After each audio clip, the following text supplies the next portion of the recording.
The rain hit my face like 1,000 tiny accusations as the door slammed shut behind me with a force that rattled the windows.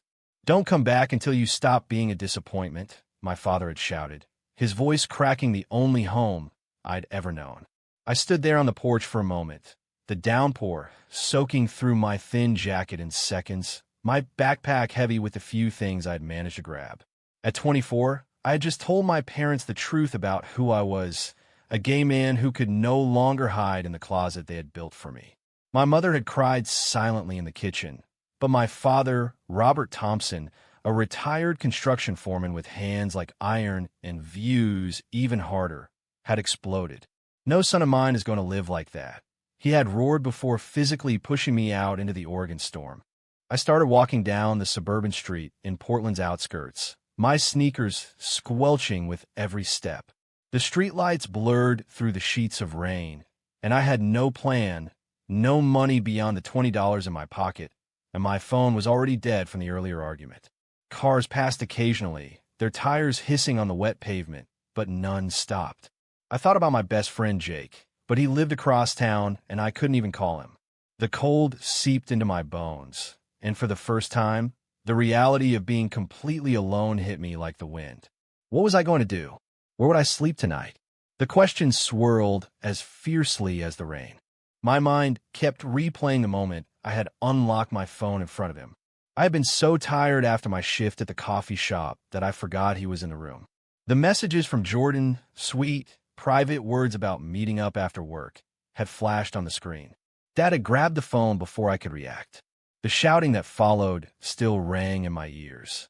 "This is what you do behind my back. After everything I sacrificed for you." He hadn't even given me time to explain that Jordan was kind, that our love was real, that I was still the same son who had helped him fix the roof last summer. In his eyes, I was suddenly a stranger. After what felt like miles, my legs aching and my teeth chattering, a black SUV slowed beside me. The window rolled down, revealing a man in his mid-30s with a sharp jawline, dark hair slicked back from the rain, and eyes that seemed to hold years of stories. He looked out of place in this quiet neighborhood, dressed in a tailored coat that screamed city success. "Hey, you okay? You look like you could use a ride, or at least an umbrella," he called out over the sound of the storm. His voice was calm, steady, like he had seen this kind of desperation before. I hesitated, the warnings from childhood about strangers flashing in my mind, but the cold and the exhaustion won out. I'm fine," I lied, my teeth chattering. He didn't buy it. "No one is fine out here in this. Name's Marcus. Get in before you catch pneumonia. I promise I'm not some creep." I climbed in, the warmth of the heater hitting me like a hug I desperately needed. Marcus drove slowly at first, giving me space. He handed me a clean towel from the back seat without a word. The silence stretched until he finally spoke. "Rough night." I nodded, staring at my hands. "My dad, he found out I'm gay. Kicked me out. Just like that." Marcus's grip tightened on the wheel for a second, but his voice stayed even. "I'm sorry. That's never easy. I've been there myself, years ago." He didn't push for more, just turned the heat higher and asked if I had somewhere to go. When I shook my head, he said quietly, "I've got a spare room at my place downtown. No strings, just until you figure things out." We pulled into the city lights, the rain still pounding on the roof. As we drove, Marcus told me he ran a small nonprofit that helped young people in tough situations, mostly LGBTQ youth who had nowhere to turn. "I didn't come to Portland by accident tonight," he added softly. "I was actually heading to your neighborhood for another reason. But seeing you out there felt like the universe had other plans." I didn't understand what he meant, but something in his tone made me feel safer than I had in hours. For the first time since the door slammed, the knot in my chest loosened just a little. Little did I know that this stranger would not only save me from the rain, but challenge everything I thought I knew about family, love, and myself. As we pulled away from a neighborhood, I glanced back at the house one last time, my father's silhouette still visible in the doorway, watching. The journey had just begun in the most unexpected way.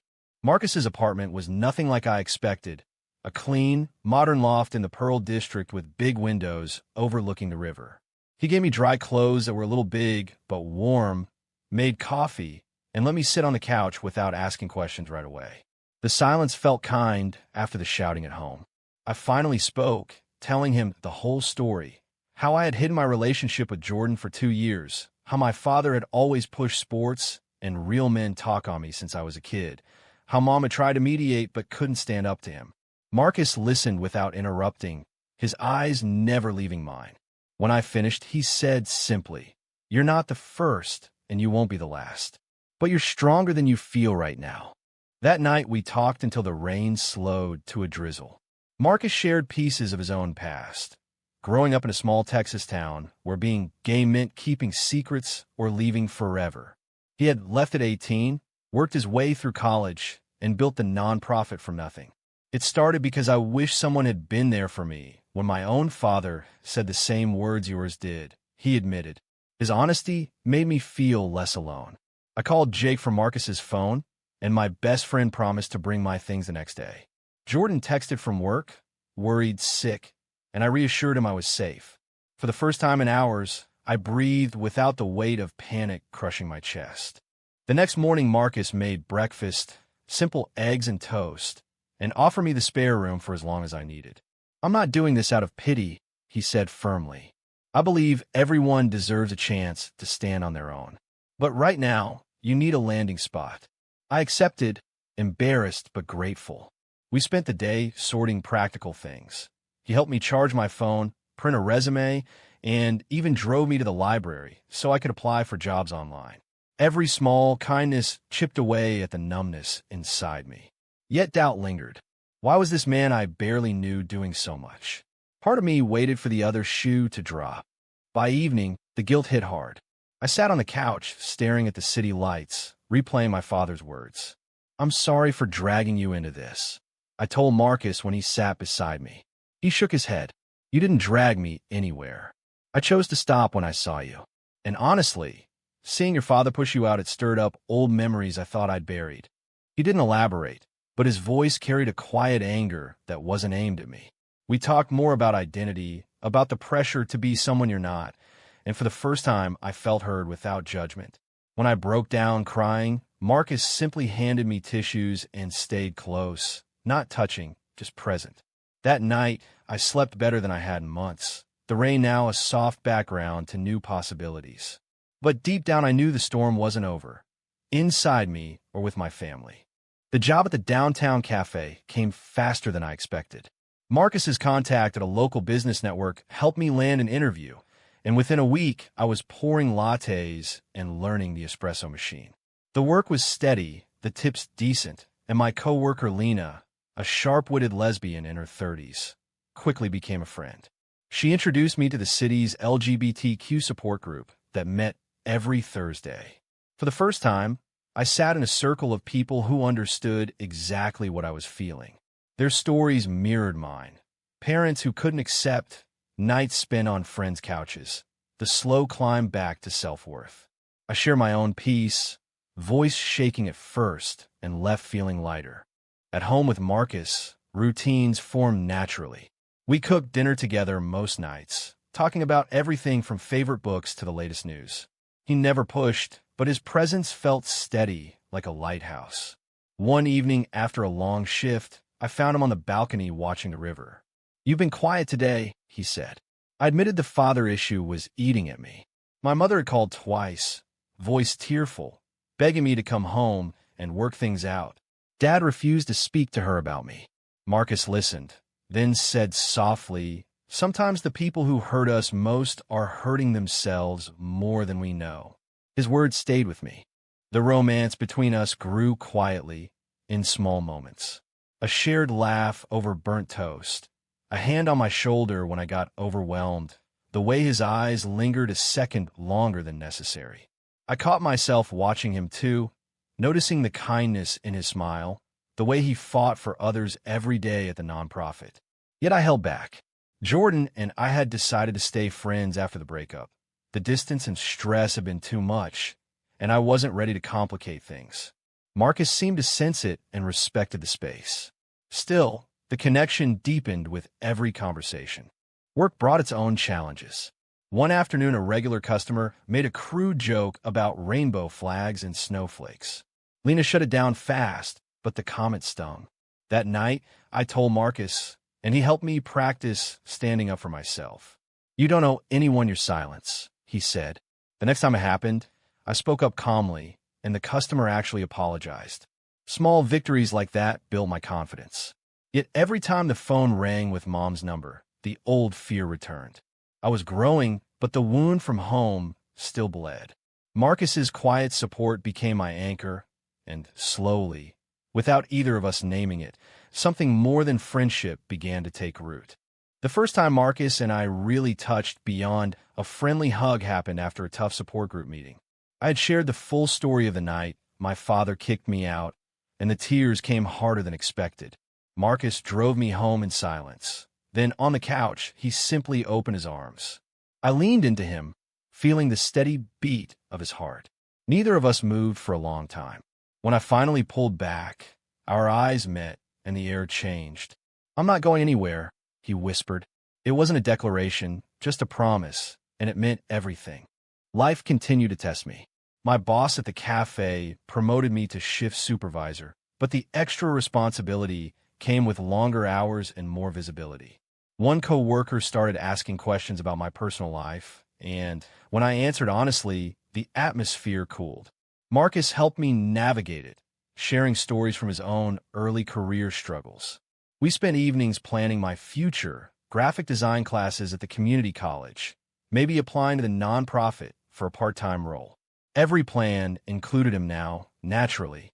Then the call came that changed everything. Mom sounded frantic. "Your father's been asking about you in his own way. He saw a photo of you and Marcus online from the support group event. He's angry, but I think he's scared too." I hung up shaken. Marcus found me pacing the living room and asked what was wrong.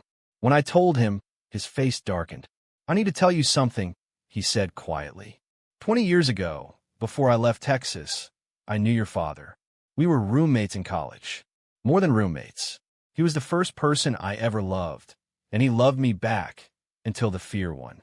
He chose the straight life, married your mother, and cut me out completely. I came to Portland because I heard he was here and I wanted closure. But meeting you changed everything. The revelation hit like another storm. My father, the man who had thrown me out, had once been exactly like me. Marcus didn't push for anger or revenge. He simply said, "I came here to demand he face the truth he buried. Not to hurt you. Never to hurt you." We talked late into the night, piecing together the past. The misunderstanding I had feared never came. Instead, trust grew.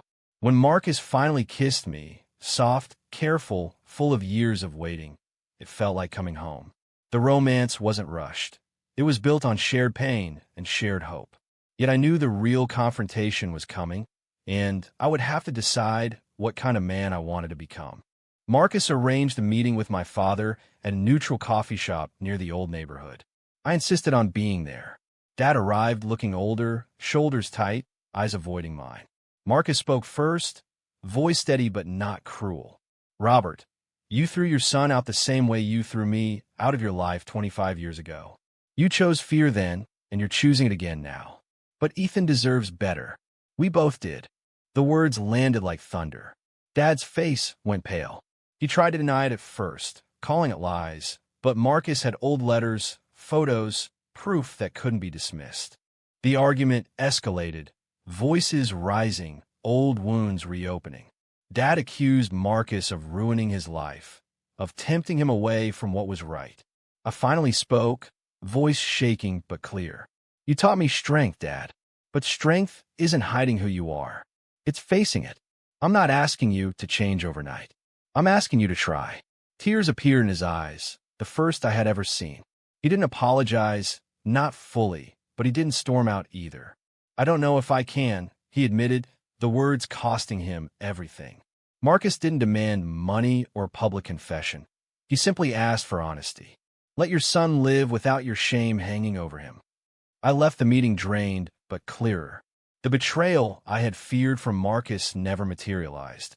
He had only wanted truth for both of us. That night we sat on the balcony, hands linked, and I realized how much I had grown. The man who had walked in the rain was gone. In his place stood someone who could face his past without being defined by it. Marcus held me through the tears, and we made quiet promises about the future, building a life together, helping others, choosing love over fear every day. The climax had passed, but the real work of healing was just beginning. 6 months later, life looked different. I had my own small apartment near the nonprofit, though Marcus and I spent most nights together. The support group had grown, and I now co-led sessions for young people facing family rejection. My mother visited regularly, bringing Dad's silent attempts at reconciliation, a birthday card, a job lead through his old contacts. He still couldn't say the words, "I'm sorry," or "I accept you," but he had stopped the angry calls. Marcus met him once more, alone, and came back quiet but at peace. "Some wounds take lifetimes," he told me. We gave him a chance. The rest is his. My relationship with Marcus deepened into something steady and beautiful. We celebrated small wins, my first graphic design freelance gig, his nonprofit receiving a big grant. We traveled to the coast one weekend, walking the beach hand in hand, talking about the night the rain changed everything. The misunderstandings, the sacrifices, the confrontations had all led here. Two men who had chosen each other and chosen themselves. I had learned that family isn't only blood. It's the people who stay when the storm hits. Dad called on a quiet Sunday. His voice was rough. "I'm trying, son. It's hard, but I'm trying." It wasn't perfect, but it was a beginning. I hung up and turned to Marcus, smiling through tears. The journey from that rainy porch to this moment had taught me the hardest and most beautiful truth. Love demands courage, and courage can rewrite even the oldest stories. True or false? Family love can only be real if it accepts every part of who you are without demanding you change.